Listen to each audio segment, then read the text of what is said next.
چی دەبێت ئەگەر خوێندنەوەی قورئان و بانگبێژی لە هەرێمی کوردستان بە ئاواز و مقاماتی کوردی بە تایبەتیش مقاماتە ڕەسەنەکان بخوێندرێت.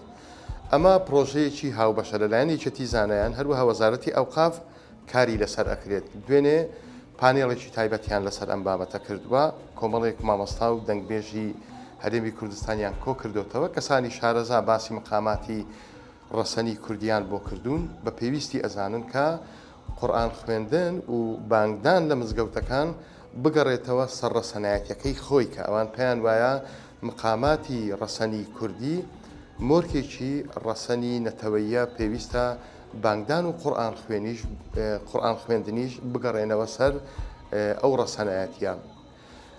یەکێتی زانایان وتەبێژەکەی بە 1964 وت ینی نەی شاردەوەکە بەشێکی زۆری قورئان خوێن و بانگبێژەکان لە هەرێمی کوردستان لاساییەکی تەواوی وڵاتانی ناوچەکە ئەکەنەوە. ئەو مقاماتانەی کە لە وڵاتانی ناوچەکە قورئان و بانگبێژی پێ ئەخوێندرێت ئەوان لێرە دووبارەی ئەکەنەوە. ئەوان ئەیانەوێ ئەوە نەهێڵن لە هەرێمی کوردستان مۆرکە ڕەسەنەکە لە ئاواز و مقاماتی کوردی بگەڕێتەوە ناو بابەتی قورئان خوێندن و بانگبێژیدا. لە 1964 کارێکمان لەسەر ئەم بابەتە کردووە. ئێوەش ئەتوانن هەواڵەکە بخوێننەوە.